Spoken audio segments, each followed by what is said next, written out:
Basi ikatukia siku moja malaika wa Mungu walikwenda kutana mbele ya Yawe, Shetani akakuja kuwa pamoja nao. Neno la Mungu. Zaburi sura 73 olunyiriri olwa 23. Naye ndi wamu naawe ennaku zonna, okutte omukono gwange ogwa ddyo, onuŋŋamyanga n'amagezi go, era oluvannyuma olinzikiriza okuyingira mu kitiibwa. Olwa 25. Ani gwe nnina mu ggulu wabula ggwe, so tewali mu nsi gwe njagala wabula ggwe. Olwa 26. Omubiri gwange n'omutima gwange nga binzigwako, naye Katonda ge maanyi go mu mutima gwange n'omugabo gwange emirembe gyonna. Shangiriya Roho Mutakatifu. Mantola Media. Bwana Yesu asifiwe. Kama yeye asifiwe.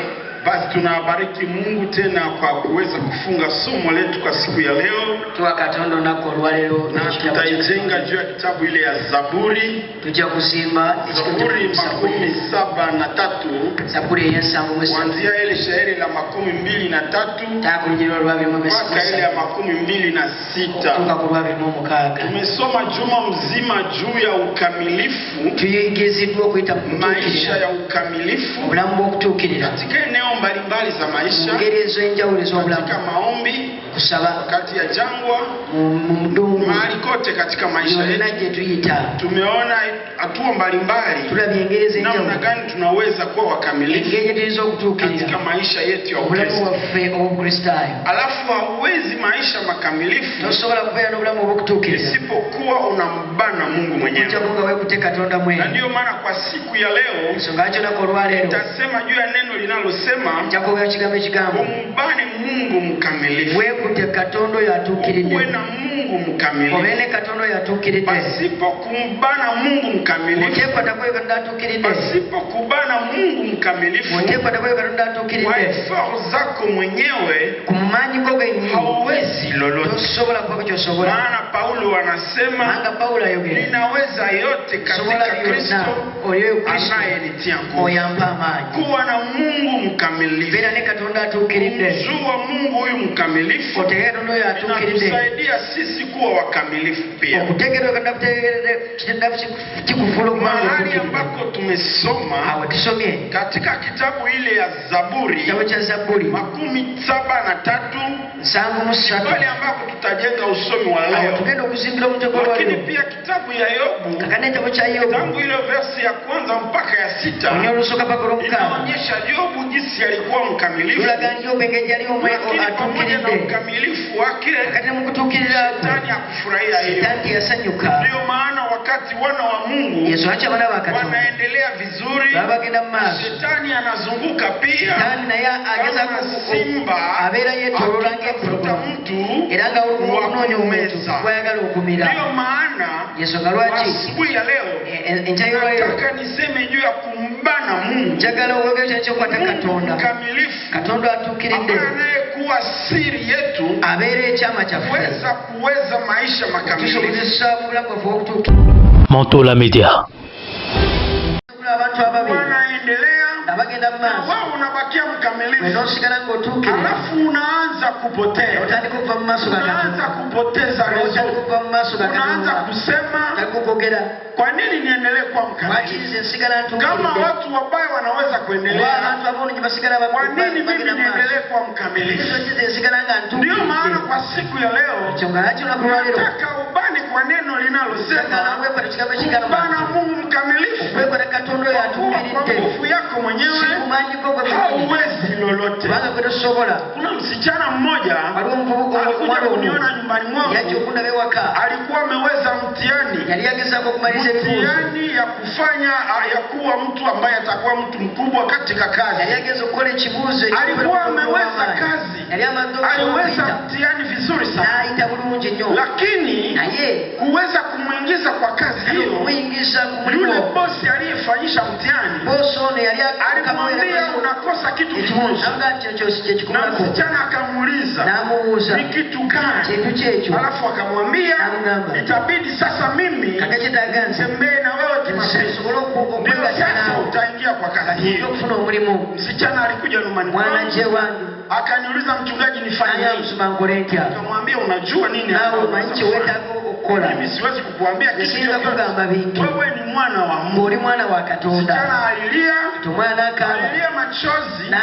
machozi makubwa, hata na mimi nikalia pamoja naye, maana sikuwa na maneno ya kuweza kumsaidia. Alilia na mimi nikalia sote, alafu nikamwambia mama, naomba kwa ajili yako, lakini unajua nini unaweza. Nilimwombea akaenda.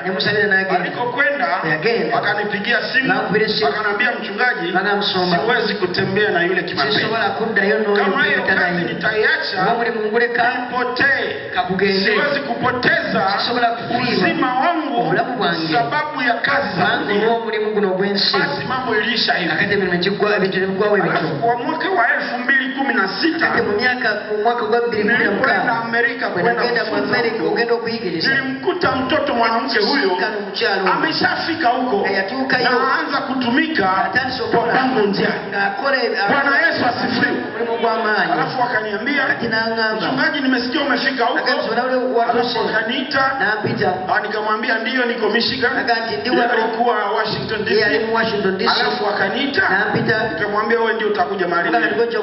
Alikokuja tulikuwa na dina, kanipa chakula tu na akunipa hela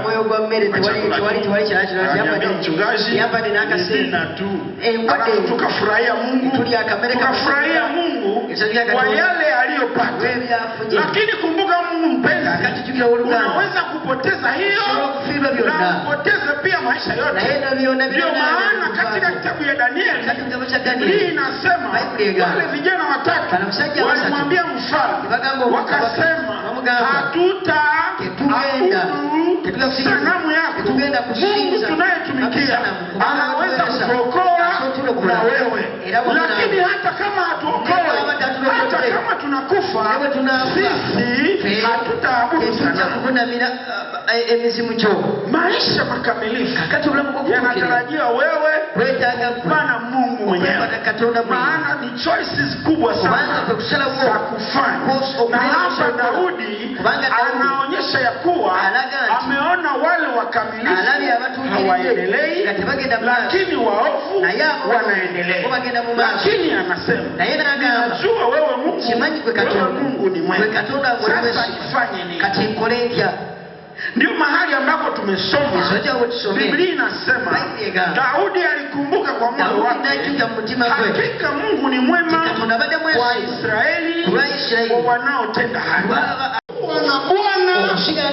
Bwana Mungu wangu daima, sitaweza kumwacha, nitabaki na yeye, maana yeye amenishika mkono, nitakuwa naye daima, sababu mkono wake umenishika.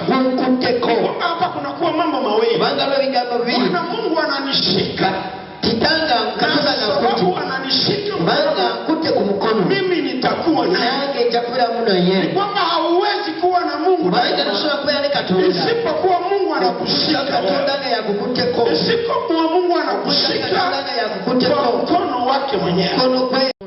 Siwezi kutoka, hata dunia yumbe, hata mawazo ya kwetu tofauti, mimi sitamwacha. Bwana Yesu asifiwe. Katika maisha yetu kuna vitu ambavyo vinaweza kuacha unachanganyikiwa. Kama Yohane walipomshika, alipokuwa gerezani, Biblia inasema alitumwa wanafunzi, aliwatuma. Maana Habakuki alisema nitabaki kwa zamu, nitapanda kwa mnara nisikie kama Mungu ataniambia nini, anayogera ki, chaguo lako ni nini, okusalawo au kama dunia inaenda hivi obesi wegenda bweti na wewe unaenda hivi, nawe ogenda bwoto, watu wanasema hivi, abantu bagenda bati nawe ogenda chaguo bwoto. lako ni nini, Kakati okusalawo umechagua kubaki ndani ya Kristo, osazeho okusigala mu Kristo hata kama dunia yote badde ng'ensi inasema ya kuwa eyogedde njia ni hii, nti ekkubo lino